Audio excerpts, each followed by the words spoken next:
Thanks everyone for joining, and I see some familiar faces and names. So glad to see those I'm familiar with and also meet some new folks as well. So I want to preface today, before we kick off into the workshop content, we're going to go through quite a bit of content. And I created the deck in a way that it would not just serve as a workshop presentation, but also be a bit of a, call it a textbook, if you will, that you can then take after the workshop and use and apply it. So if there's any slides as I go through them that you're like, oh my God, I got to rush through and read it, don't. The purpose is that I'm providing some content and context that you'll then be able to use and apply afterwards. So I also want to call out what I'm hoping everybody gets from the workshop today. And what I'm hoping that everyone gets out of this is not that you're going to leave with a question bank of discovery questions, and I'm going to talk a little bit about what not to do with discovery question banks. What I want everybody to come away with is really thinking a bit differently about what churn is and the root cause of churn, and also how we uncover what the root cause is, and think a little bit differently about how we apply discovery and how we then take strategy and tactics and put that together in a success plan, not just to save clients in the short term, so short-term recovery we'll talk about a bit about, but also how we then take the opportunity of churn risk discovery to also align to long-term retention. So we're going to focus on the short term and long term today. And this will be interactive as well. So it'll be a bit of me teaching some things and then opening it up to the group for some input and just questions and discussion. So what we'll talk about is, of course, churn discovery and recovery, how we can uncover, assess, and act on churn risks. So more specifically, what are the key discovery skills around churn risks and effective approaches? How to identify the severity and gauge the probability of whether it is a client you can save or not. And then that will help inform your action and next steps. And then how we leverage success plans, both for short-term and long-term. So if anybody has been a customer success manager or account manager for any length of time, you might empathize with this image.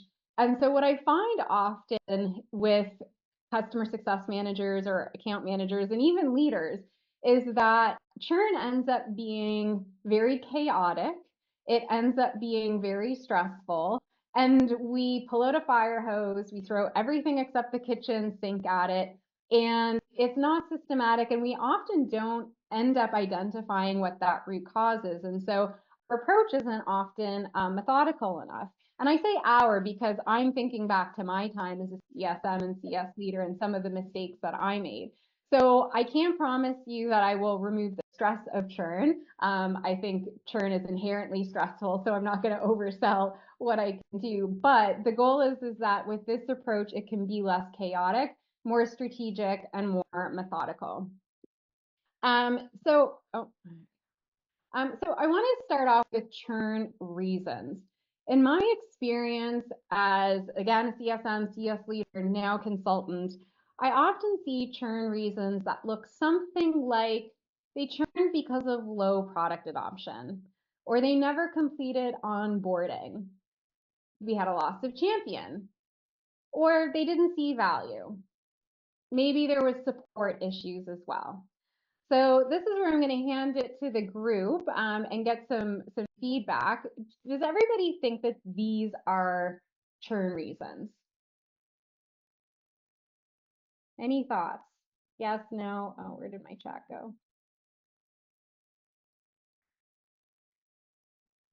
Okay, so no, these are not churn reasons. They may have implications with churn, but they aren't root causes. So what is a root cause? Now I'm going to go through a list, and these are not exhaustive, but first I want everybody to think through, okay, what actually leads to low product adoption? My chat's on my other screen, so if you see me looking at my other screen, I'm not multitasking. I'm looking at the chat just to uh, be clear. So would love to hear from anybody around what they think drives low product adoption. What are some root causes? Lack of training. Yeah, that could absolutely be one of them. Poor UX. Yeah. And you're right, it is indicative of deeper issues. It's a symptom. Lack of time needed, yes. Yeah. Okay. These are some good ones. All right. So I'm going to show, oh, go ahead. Is there Sorry, I something? was just gonna say, yeah, I was just gonna say, like, I think that never completed onboarding, like if there's not an onboarding or they didn't complete the onboarding or there's not a strong onboarding, I think that those two kind of go hand in hand. I think you Mhm. can correlate, which is personally why I always say, like, your renewal starts with onboarding. Like you have to be strong right out of the gate to make sure that you get them on the right track, up front. Yeah, 100%. And I completely agree with you. Renewal starts at onboarding. I've even had some people challenge me and say, actually, it starts during the sale if it's a bad fit customer. But anyway, Oh, don't get me started on ICP. Yeah, but that's a we'll get different. in. Yeah, and we will get into that as well.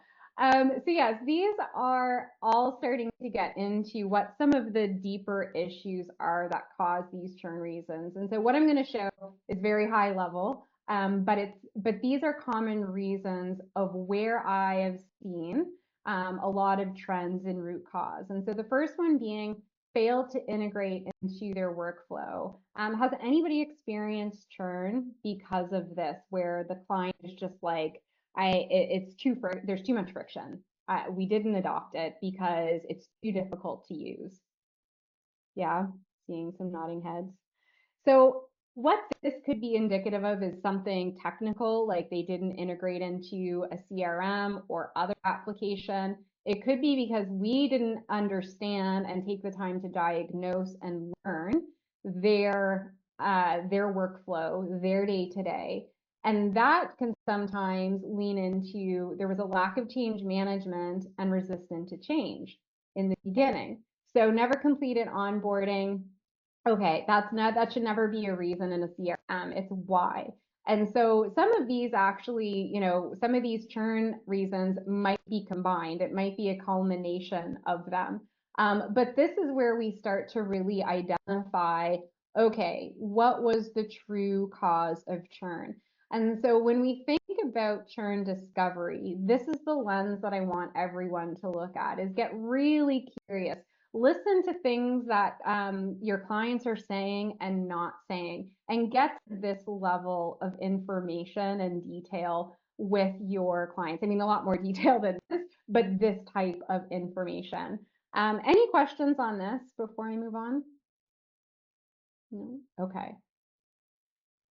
So why do good fit clients churn? So there's two differences, and one of the things with diagnosing root cause, and we'll get into fit in more detail as well, but is, were they a bad fit? Do they not have a chance at being successful? Do we want to spend time on this churn? That's one category. But what I want to focus on most of today about is identifying why good fit clients churn. And so one of the things that we have done at What Not to Do is we have analyzed thousands of churn reasons. We have listened to literally thousands of calls, thousands of emails, not exaggerating. And we started to identify a pattern.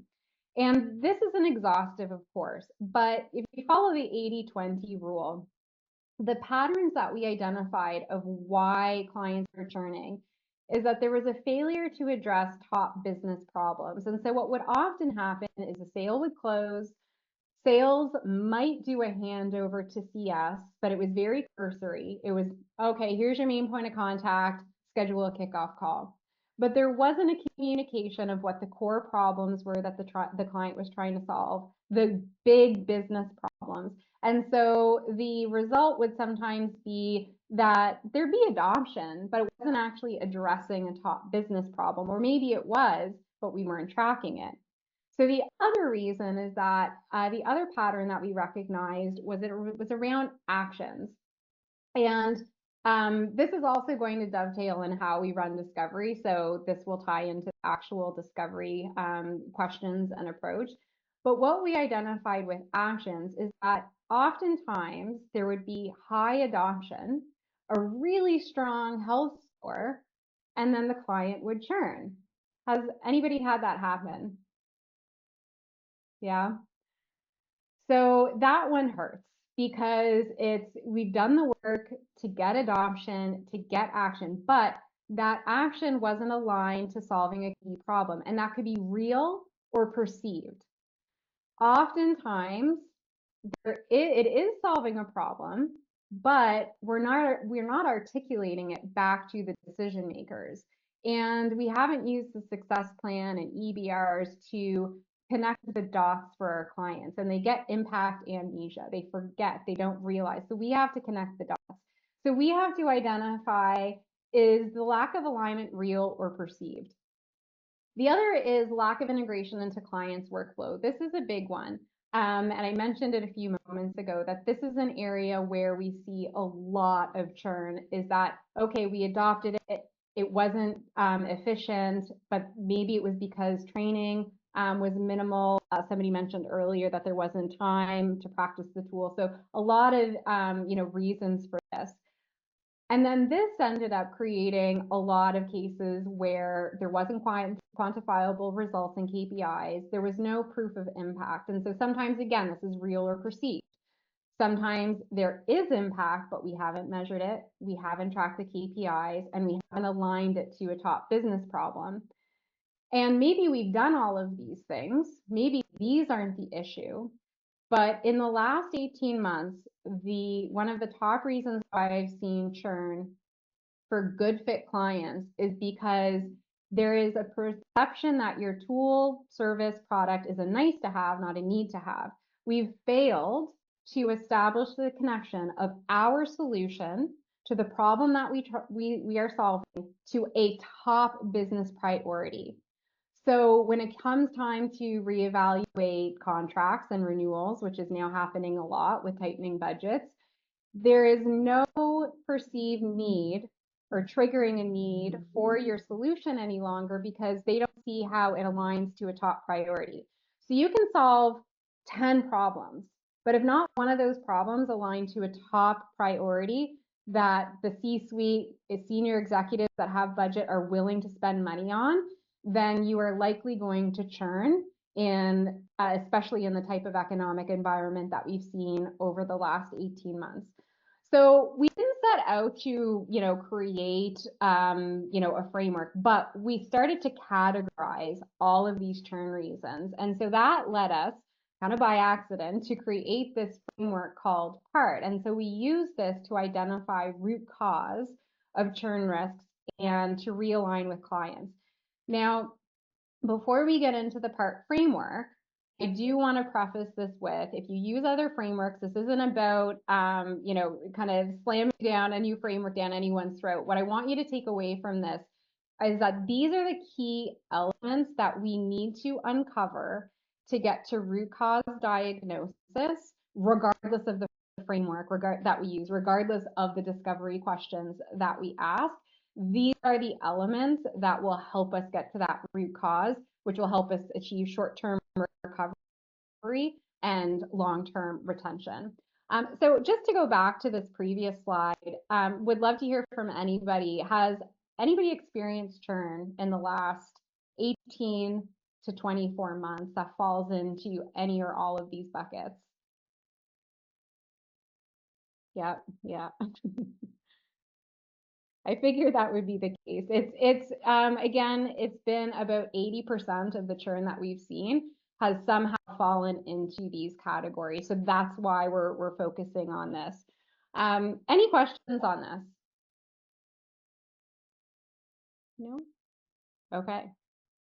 All right. So very briefly to go through the framework, because again, this is going to go into the discovery framework and questions as well. it stands for problem, action, result, and trigger, as you would have guessed from probably the previous slide. But it goes a lot deeper than just these 4 core pillars. And we use these to identify the root cause of churn, assess the probability of churn, because I want to hear from everyone as well. Who has wasted time on trying to save a client that was unsavable and then ended up neglecting other clients that maybe they could have saved or that were just coming out of onboarding? Yes. So we want to make sure that we are putting our attention to where we can actually save our clients, and then determine the actions that can be taken to address the short-term and the future needs. So part of this is around, no pun intended, is about past, present, future. That's the lens that we want to take. So we have a question? Yeah. Oh, no, sorry. I thought that was a question. I think it was just a hand with a yes. Okay. So to dig a little deeper into parts, so we want to understand the problem the customer came to us to solve and what current problems that they have with us and from a business perspective. What actions have been taken to rectify the problems? What are the end results we're driving towards? And why is it now an appropriate time to solve this problem? And you might say, well, obviously, it's the contract date. No, what we're getting at is, why is this still relevant? Why are they still trying to solve this problem? Or are they originally bought our solution for? Are we still relevant? And does it tie to a top priority that triggers a need for our service or solution? So I'll put this over to you all again, is when you've identified that there is a churn risk, how do you approach it? Are you doing questions around technical difficulties? Like, what is it that you go and ask your client when you find that out that they're a churn risk? You can go off mute or put it in the chat. So I know when I was a CSM, the first thing that I would do is I would go and I would ask them all of these questions about their product usage. I would ask them about their experience with support. All of these things that were internal facing, because I was like, okay, what is the problem with our organization, with our product, whatever the case may be? And that's still important to do. But what we also need to do is to identify the current business problems that they have and what they expected us to solve, but also what they need to solve in the future. We have to somehow bridge the delta between the two. And it's hard work, but it's not impossible. We also need to determine where they are in their reevaluation journey of the renewal. So for us, we often, as CSMs, we're thinking about it in terms of the contract end date, but we have to meet them where they are as well. And so what that entails is understanding what actions they've taken to try and solve this problem inside and outside our platform. Have they reverted back to old ways? Are they trying to identify new solutions? Are they already talking to competitors? Have they already started the migration process? So this is where you start getting into the severity of the churn and the likelihood of you saving it. And so there's more questions that we can ask here. And so in a few slides, I'll go through like a churn risk probability approach that I use. But the things that we need to identify and pull out from action is, have they started exploring competitors? Are they asking about pulling data from your platform? Have they discussed migration from your platform? And then the commercials as well. We need to understand their business. So this isn't just about talking to our main point of contact and our so-called champion. This is also about talking to the senior leaders and the decision makers and understanding where they are in their commercial evaluation. So it's not about going to clients and peppering them with these questions, because you will not get anywhere. You will not get very far if you just list off these questions. It's about the approach, and that's what we'll get into in a few slides. Any questions on this? And anybody want to share any like feedback or how they approach identifying probability? No? No we have lots of drop downs and empty fields on renewal opportunities where where CSMs can enter information, but we don't have sort of a formal process for answering these questions. How do you operationalize this, at scale in a system? So the way that we've been helping clients on how we've operationalized it ourselves is that, again, whether it's part, I don't want to get hung up on the type of framework, but whether it's part or medic or whatever engagement framework and commercial framework that you're using, you want to systematize that so that you are isolating the information that you need in order to get to that root cause. And so and this might be like a bigger discussion in terms of like RevOps and operations and getting into like tech and tools. And I'm happy to chat with you about that, Todd, if that is something that's helpful. But the real core is to get the right information, because what I find happens often with churn cover conversations, even any type of sales conversations, is that we get all of this information. It gets, sometimes it gets put in the CRM, but it's not actionable. And so if it's not actionable, nobody's really motivated to put it into their CRM or, whatever the case may be. And so it's really about connecting the dots and then synthesizing all of this information. So I'll talk about that a little bit as well, is that if you're having empty fields in your CRM, there's a couple of things. There's one is looking at your tech stack and seeing, okay, can we use something like a Gong or other tools that will start to auto-populate some of this information? But then the other part of it is, how do we train our team to synthesize all of this information so that they can take that and be strategic and tactical about it? So I don't know, did that help answer your question at all, Todd, or was that helpful? Anything else I can clarify? No, I think it's good. I mean, I think part of our problem is we have drop downs, but there's no clear definition of what that, selection 3 means. It means something different to everybody. And so often they'll default to the most general one, like lack of organizational focus Got it. or Okay. buy-in and things like that, So, okay. No, Yeah. I think I get it. Thank you. It's well, I think that's part of it too, is the specificity of it. And we actually just implemented this with a client. Not saying that everybody would do this, but we put in as a churn reason, never uncovered root cause. And we put in a series of actual root cause. And so then what we're able to do now is, for all of the churn that was never able to identify, then we do a win-loss with that, and we can understand where the gaps are in the engagement of why we weren't able to uncover root cause. So, but again, I'm happy to talk to you about that a little bit more, Todd, because you're far from the only person that faces that. Thank you. No problem. Okay, so then the other part is getting into the results. So this is where we need to identify the delta of, do we know what their quantifiable goals and KPIs are? And I want to stress quantifiable. Have we tracked them? If so, what's the delta? Is there any hope that we can close the delta before the contract date? If we're doing this 6 months before we're doing a renewal health check, yeah, maybe we can. If we're a month out, probably not. So now we need to take a different approach, and this is more of a resale. So this helps inform, again, the severity and probability, and also what your approach can and should be. Then, sorry, just looking at, okay. So then we have triggers. So this one is all about the priority. So are the problems that we're solving aligned to a top priority? Are we still relevant?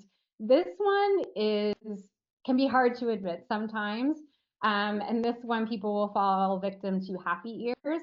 But this is something that we really need to, be honest with ourselves. And I'll show you kind of how to uncover this through discovery as well. So whatever tech you're using, if you're using a spreadsheet or you have something really advanced with like an AI predictive score, it doesn't matter like the tech in terms of leveraging this. it obviously, you know, tech will help make it more efficient, but I've literally done this in a spreadsheet where I start with a score of 100 and I take all of the factors that we just went through and I deduct points as I say, no, we don't have quantifiable. No, we're not aligned to a priority.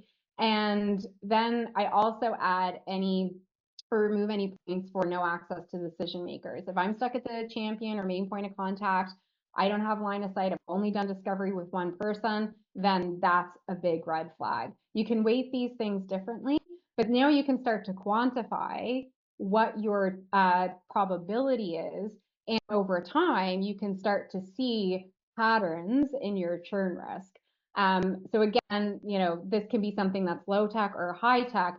It doesn't matter what the tech is really, though, it's that you're uncovering the right pieces of information. So churn risk discovery. I just want to really quickly highlight ineffective and effective discovery. So the first one might be obvious to a lot of people, but I hear that so often in calls, is that questions are asked that we should already know, that we can find online, we can look at their usage. So we want to demonstrate our understanding so we can start regaining trust. Who here has been told the, you know, kind of generic discovery advice of ask open-ended questions? Yeah. What does that lead to sometimes? You don't get specific and measurable feedback, I feel like, in those situations. Yeah. Very hard to control the conversation. Oh yeah, somebody just said venting. Like it's very hard to keep the conversation on track and Yeah. get something out of it that you can actually take forward with you, right? So Yeah. Yeah, exactly. So yes, I like open-ended questions, but when you set the context so that you're directing it, it's not, okay, tell me about your problems. Okay, well, and then they go into something that's completely irrelevant and the 30 minutes goes by and you've learned nothing. So we want to set the context. And we want to do that for every open-ended question that we do. And the other element is that we want to make sure that we're asking different levels of question. And we call this layered questions, which we'll get into in a few slides. But this is where we ask business level questions, departmental level questions. We ask questions specific to all of the relevant stakeholders, ideally if we get access. So we can start also uncovering emotional pain. So when we ask these questions, and even when we're digging into results, we need to understand how that impacts people on like a, you know, human level. Are they stressed? Are they worried about getting fired? Are they motivated? Like what is actually the emotional pull? Because that is what gets buy-in. Then it's up to us to connect all of the dots.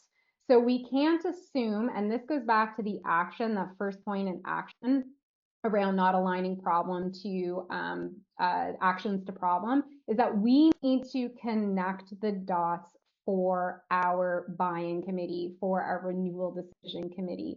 We can't assume that they are going to do it. And we can't assume that our champion and that everyone has the business acumen as well. So it might be up to us to also teach. So we have to do discovery that is layered, gets deep, and we need to connect the dots. Anything else anyone would add here where they're like, oh, here's a major do or don't that they've seen or experienced in discovery?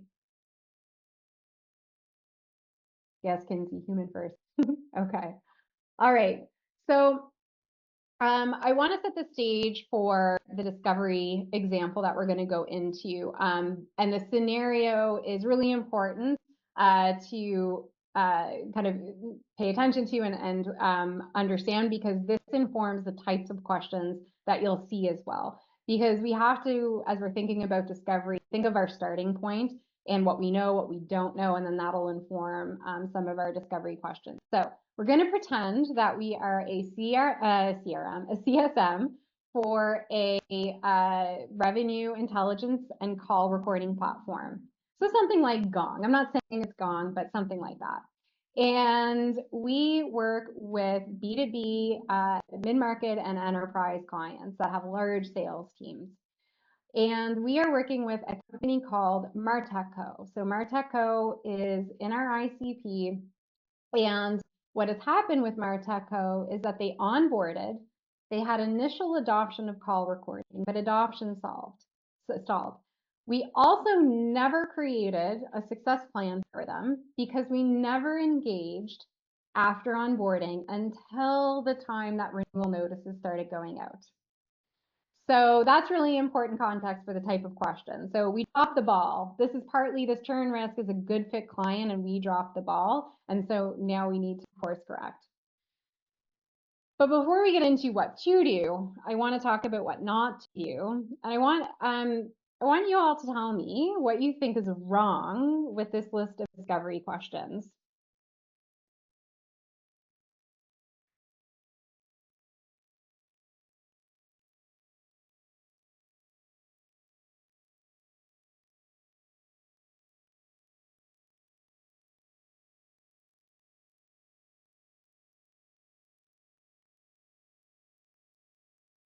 Yep, that's a great, yep, they're all internal facing to our solution.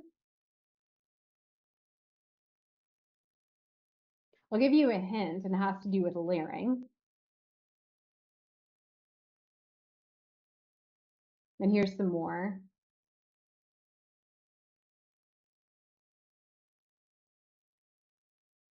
Okay, so what's wrong with this and why I'm not a fan of discovery question banks is that these aren't connected.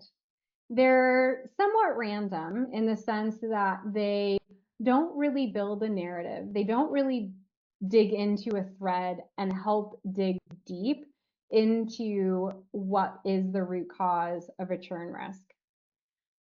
It is one of the things that I often see with churn discovery, or discovery of any type actually, is that there's a question bank that a rep is clearly going through. You can tell they're going through this list and they're just asking these discovery questions that they have. And one, it's pretty obvious to clients, and two, doesn't help us get to root cause, and it's generally very, very surface level information that doesn't help us build a business case, doesn't help us really be strategic in saving our clients, and for both short-term recovery and long-term retention. So what we want to do is, okay, sure, have a list of discovery questions. I'm not saying that, but we don't want to lean on these. And I want everybody to think a little bit differently about how they go into discovery. And that's with beginning with the end in mind. And what I mean by that is if we think about what we know and what we don't know, what do we know? If we knew X, Y, and Z, we would be able to save this client. So we think about it that way. If I can uncover these key pieces of information, then I'm going to be in a position to understand root cause, their short-term needs, their long-term needs, and I'm going to be well informed of what actions we need to take to save this client.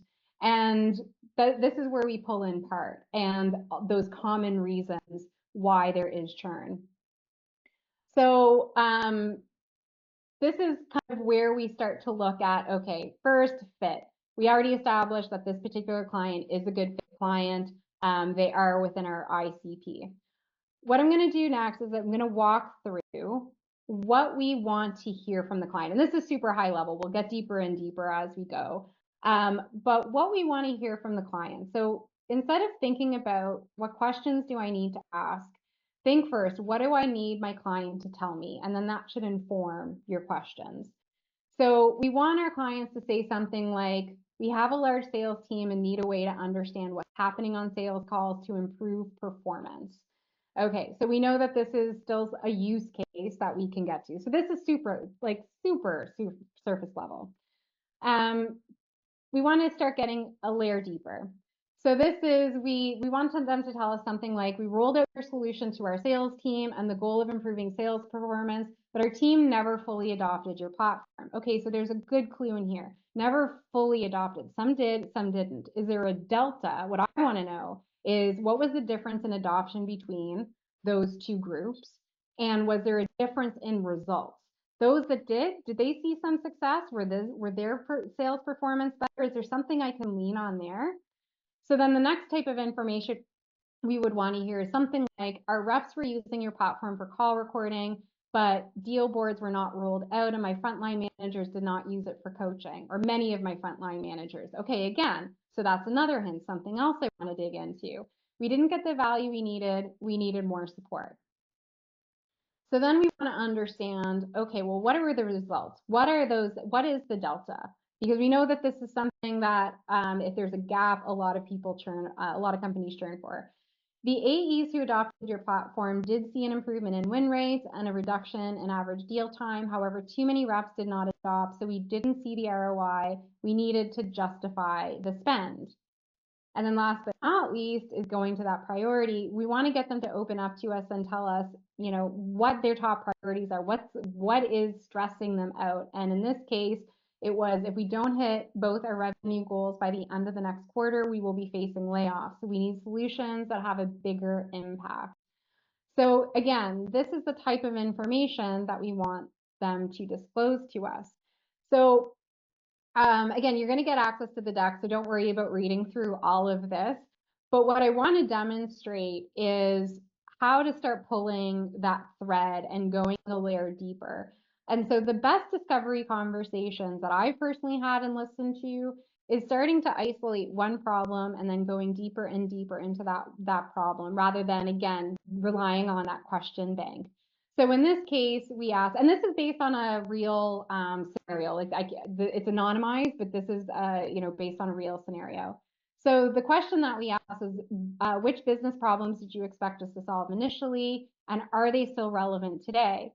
So we heard things like improved pipeline visibility, coaching the team, shortening sales cycles, new challenges that they have more complex deals. Okay, so again, instead of going to that next list in our question bank, we want to dig deep into this. And it'll be natural and we'll feel more confident doing this because we've already had thought about what's the end in mind, what's that end goal. So then we started hearing about some of the actions that were taken inside and outside our platform, what the gaps were in adoption. And we learned things like that they didn't integrate well with the CRM.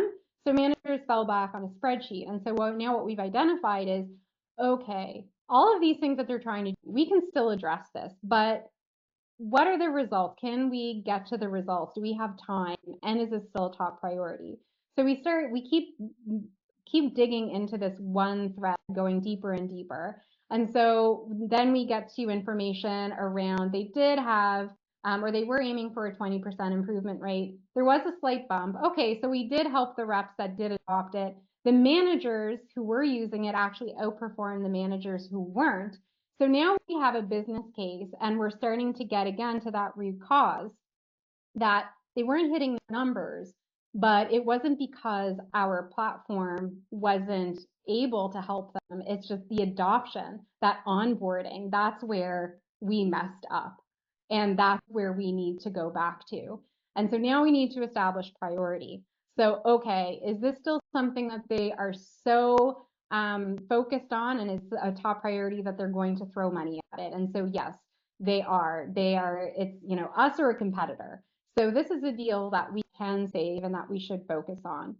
So in this slide, I just consolidated everything. So think back to that random kind of list of discovery questions that I had up before that weren't connected.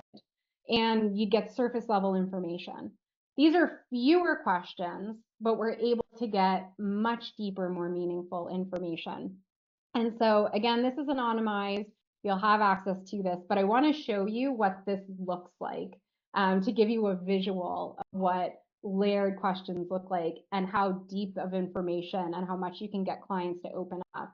So we have our problem questions. You dig into one at a time, go deeper into one. Don't jump from one problem question, another problem question. You go problem, carry that thread down. So then that opens you up to more action questions and you thought about where you want to get to so you know what questions to ask more naturally.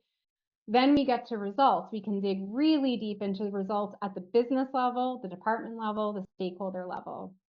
And we get clients opening up with this type of information. And now we're really getting to root cause.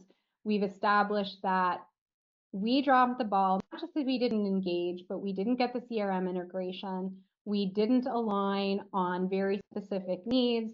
And now we need to establish priority. So we're getting this type of client feedback. So I'm going to pause there for questions from anybody that has on how to apply this or anything that I went through before I move into the next slide.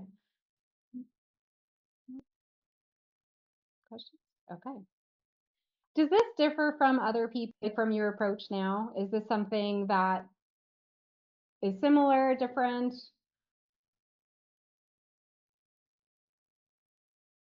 Okay.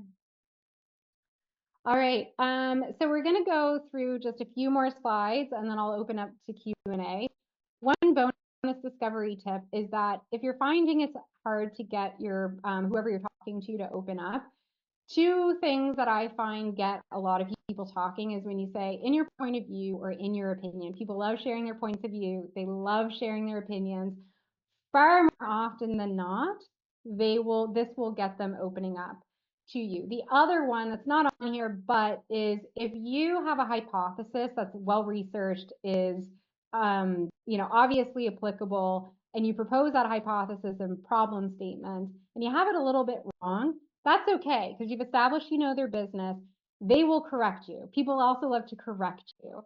So if you have a hypothesis, a problem statement, don't worry and obsess about being 100% correct. Be directionally right and relevant, and they will correct you. So now we want to act on this. So just have a few more slides and then I'll open up for any questions. So now we need to take all of this and act on it. And so this is where success plans come into play.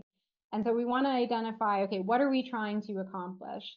And I've mentioned this a few times, short-term recovery and long-term retention. So oftentimes what I see when I've reviewed a lot of churn is that they create a save plan, but no long-term plan. And if they do, they're not really connected. So just one quick tip that I use for synthesizing a lot of information. So if you are able to get across a lot of stakeholders, you're multi-threading, you're doing discovery across all of your relevant stakeholders, you get a lot of information. And sometimes it can be hard to see the forest through the trees, so to speak. But what we need to do is we need to identify the client strategy, our account strategy, and then the tactical execution that we need to apply in order to effectively execute on the strategy as well. So what I do is I take all of my information, I put it into a document. I've trained ChatGPT on PART. You can train ChatGPT on any framework. And I remove any sensitive information, any confidential information, but then I ask it to synthesize all of my information that I've learned through calls, emails, everything into the PART framework. And so what you want to isolate is the relevant problems, the top priority problems, the actions that need to be taken, the results, and any priorities and triggers. And then you take that as a CSM and you say, okay, now I know that I need to drive these actions through our platform in order to achieve these results to address the problems and priorities. So how we apply this success plan is we build a success plan hierarchy. How many people have seen success plans that are like just to-do lists or just a list of action items? Yeah, a few people. Okay. So that's one of the things that I find with success plans is that they end up being repositories of to-do lists and action items. How we use our success plans is that we build a hierarchy, and it starts with an executive summary, and that dovetails into top priorities and business goals. So we've done the discovery through PART, we've identified what the trigger is, and we quantify that. So think about, what is the C-suite talking about when they meet every week? What are the dashboards that are most important to them and the KPIs that they are tracking? What is going to determine success for the company at the end of the year? That's what goes into that top hierarchy. Then you build that down into the departmental level goals. So how does the business level goals inform the department that you're working with, their goals, and their senior leader goals? And then what are the KPIs? Then that informs the program and project level, which is how your platform or services are going to be used. And so then your action items and your milestones start to thread and connect all of these. And so I'll give you an example. So again, this is anonymized, but it's an actual example. So we have a company that is that their goal is to reach profitability. So in order to do that, they need to reduce their operating expenses and they need to increase top line revenue. So that's the business goal and the top priorities is that profitability. So that means the sales department, their goal is now to increase new logo sales by 30%, and they need to achieve 130 NRR. That's how the company, or partly how the company is going to achieve their ultimate goal. So that means our program goal, our platform, our tool needs to help the sales reps improve win rates, increase sales velocity, and reduce churn.